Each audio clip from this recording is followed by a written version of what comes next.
l'impression quand même que quand on parle de vin, il y a une sorte d'élite qui veut se croire élite, hein. Il dépend. Ça peut être des journalistes, ça peut être ceux qui se nomment experts en vin et autres. Et on a ces gens-là qui se gardent pour eux leur propre savoir et qui ne partagent pas vraiment. Et c'est vrai qu'on a souvent l'impression que ceux qui connaissent vraiment les vins n'ont pas trop envie de partager en fait, et de montrer aux néophytes que finalement c'est simple d'avoir du plaisir en goûter du vin, et que goûter du vin c'est facile. C'est pas compliqué, hein. Je veux dire, c'est anodin. Hein. La première chose, et ce qui est assez épatant, c'est que moi ça fait 16 ans que je goûte le vin, et forcément on évolue, hein, parce que le goût évolue, parce que nous aussi on évolue dans l'approche. Et ce qui est assez étonnant, c'est que finalement, il a fallu quand même 14 ans pour que je réalise que finalement, en goûtant comme faisait tout le monde, finalement, on n'allait pas au fond des choses. On se dit, le vin se mâche, évidemment que le vin se mâche. Mais finalement, on ne nous a jamais vraiment appris à mâcher le vin. Non, c'est clair.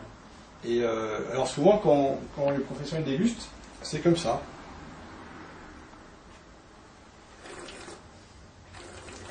On n'a pas de seau, hein. Donc fatalement...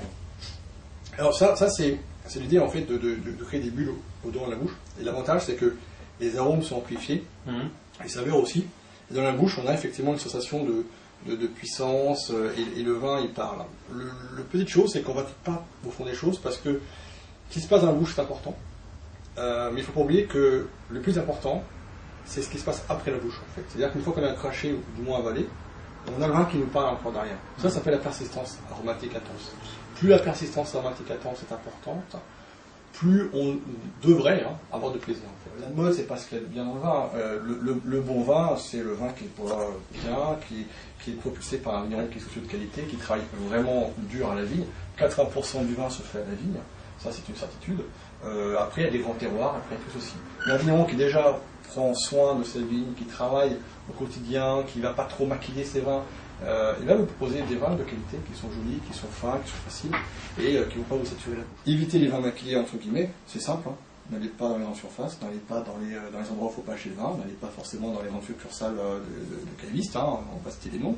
Allez plutôt chez les cavistes indépendants, qui eux font une sélection beaucoup plus pointue.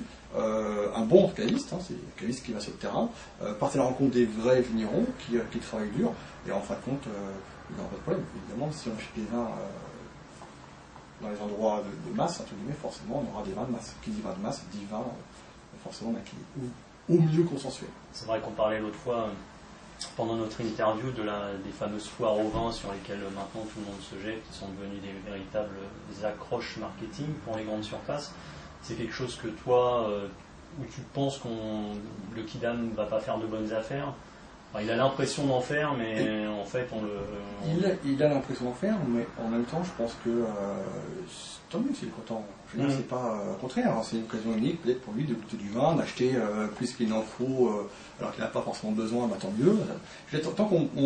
Tant que ça donne envie aux gens de goûter du vin, de boire un peu de vin et d'en acheter, tant mieux. Maintenant, clairement, dès lors qu'il sera un peu plus initié, il comprendra que acheter un morceau à 15 € en surface, oui, ça sera jamais bon, c'est pas un grand morceau.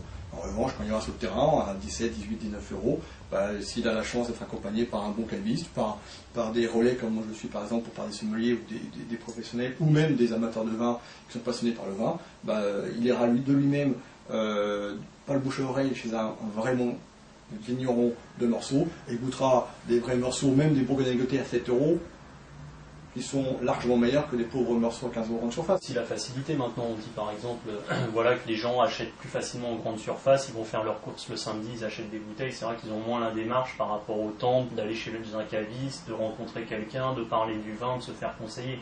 Ça on peut le regretter aussi, que maintenant ça soit un achat de grande surface plus qu'un achat vraiment pensé, conseillé. Je pense simplement que là c'est bien, c'est-à-dire qu'en fait acheter à grande surface, c'est non pas acheter du vin mais c'est acheter un prix. Il n'y a pas de conseil. Vous avez une bouteille qui est bouchonnée, c'est même pas la peine d'espérer vous la faire échanger. Chez un caviste, vous la faites échanger. Chez le caviste, il y a un conseil. Le rapport au vin, c'est le rapport aussi au vin et à la personne qui le fait, qui continue cette tradition, qui perpétue. Et l'homme qui s'efface au profit de sa terre, la terre qui était là depuis des millions d'années, et lui n'est qu'un relais, en fait. Et il est là, c'est-à-dire qu'il est dur, parce que le travail est dur. À l'image de sa terre. Attendez, c'est dur, le vigneron. Ouais, C'est un travail terrifiant, mais c'est passionnant. Quand il est bien travaillé, eux sont fiers de ce qu'ils font, ils sont plein de vie, ils sont perpétuellement, ils sont tout le temps à réfléchir à comment je peux faire mieux encore, comment il essaie de comprendre sa vie. Ouais, c'est pas mal, ça fait un effet.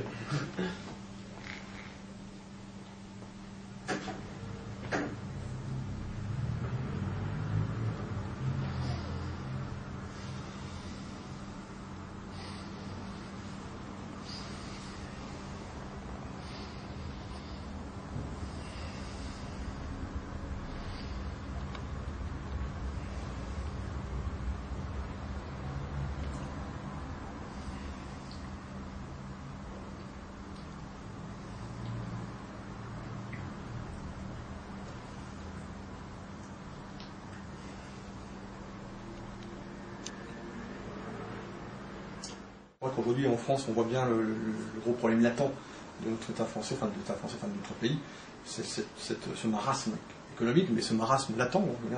Aujourd'hui, les Français sont tristes, sont pessimistes.